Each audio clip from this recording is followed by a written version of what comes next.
Kele no nye keri gwenuwa, kele no nye keri gwenuwa, kele no nye keri gwenuwa. Oro yisinala, hey, kele akambu nechemba, ogodom puchoka, kele omago bidonye. Oro yisinala, ono bawara yisinala, onyama. Oro yisinala.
Sambas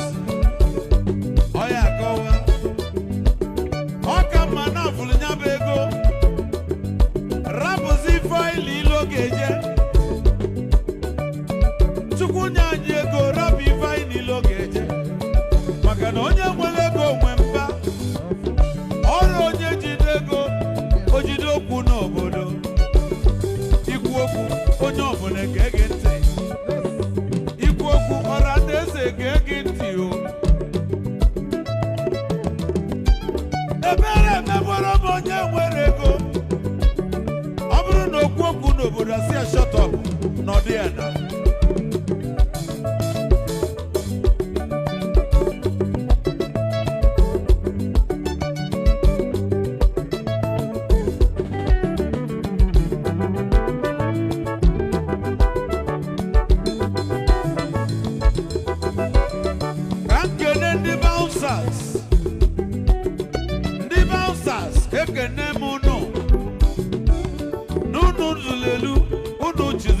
Okay.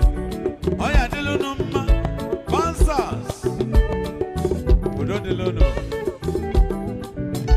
Bansas ya kandi na kebe. Nino na tenti ekenemu. Ibo ma de kwalo numma.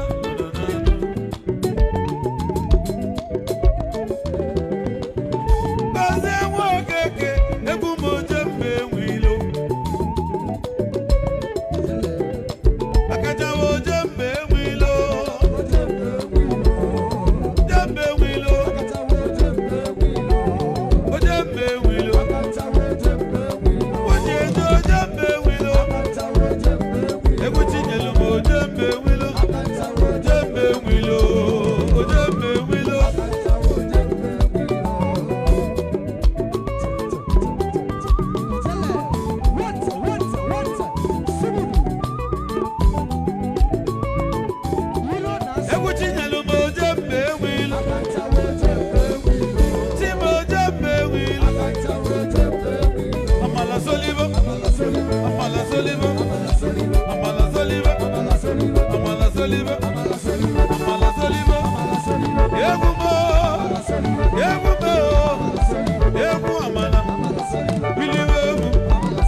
He will comfort you. Walk where he will be with you.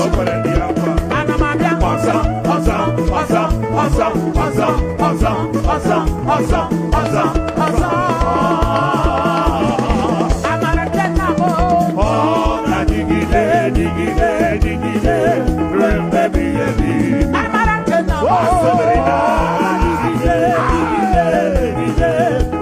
One, two, three, four. His name is Jehovah. I am breaker. I am breaker. Jehovah. I am breaker. I am breaker. I am breaker. I am breaker. I am breaker. I am breaker. I am breaker. I am breaker. I am breaker. I am breaker. I go next check now. I am breaker. He will break it. I am breaker. He will break it. I am breaker. Over your I am life. breaker. Over your I am marriage. breaker. Over your I destiny. am breaker. Over your I am life. breaker. In your I family. am breaker. In your business. I am breaker. I am breaker. I am breaker. I am breaker. I am breaker. I am breaker. I am breaker. I am breaker. I am breaker. I am breaker. Shout, I am breaker. I am breaker. I am breaker. I am breaker. I am breaker. I am breaker. I am breaker. I am breaker. He said, Jehovah. I am breaker. Jehovah. I am breaker. I am breaker. I am breaker. I am breaker. I am breaker. I break it. I am breaker. Over your destiny. I am breaker. Over your I life. am breaker. Over your I wife. am breaker. Over your children. I am breaker. Over your destiny. I am breaker. Over your I am health. breaker. I break it. I am breaker. I break it. I am breaker. In the name of Jesus. I am breaker. 2020. I am breaker. I break it. I am breaker. Evil chain. I am breaker. Is broken. I am breaker. That chain is I am breaker. broken. I am breaker. It's broken. I am breaker. I prophesy. I receive. Every chain holding your legs. Every chain tying holding your life. I break that chain in the name of Jesus.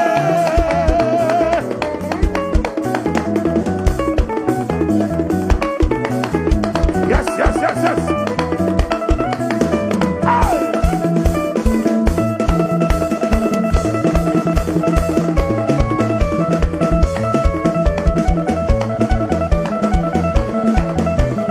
Don't be sad and grace. I got that the grace. Come inside the grace. Now God and the praise. Oh. Let's just have it. Come inside the grace. Now God and the praise. Oh. Let's just have it. Ah, I shout. got that the grace. Come inside the grace. Now God and the praise. The Oh. God and the praise. Now God and the praise. The Oh. God and the head. Now God and the praise. The Oh. God and the worship. Now God and the praise. The Oh. God and the lift. Now God and the praise. Oh. And the praise. Oh. And the praise. Oh. And the praise. Oh. And the praise. Oh. Jehovah Jireh. And the praise. Oh.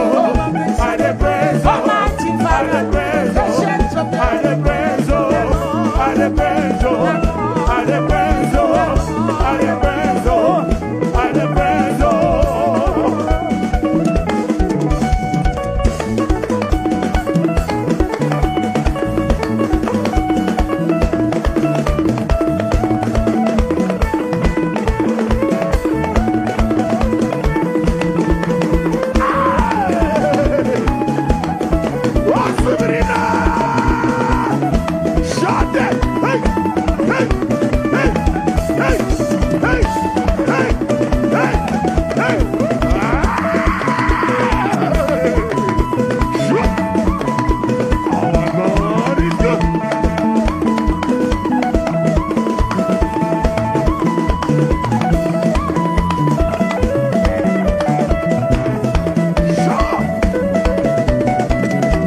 One, two, three, four.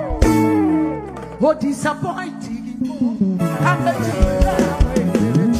Oh, disappointing me more. N'ọzọbụlụ, o nwere onye na-ebe a Chineke mere disappoint.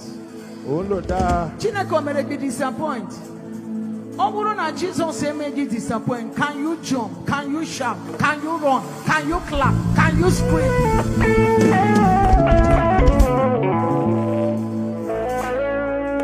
Your mother may fail you. Jesus will never fail you at all.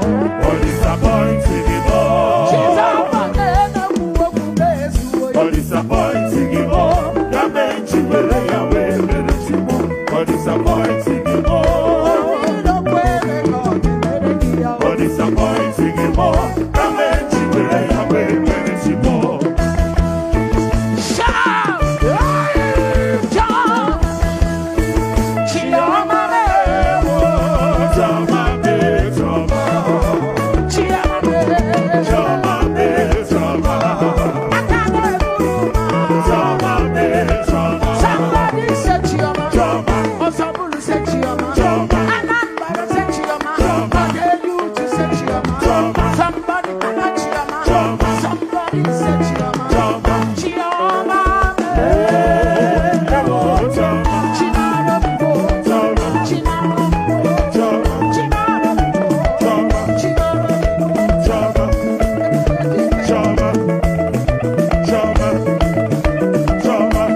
Hey! Hey! Hey!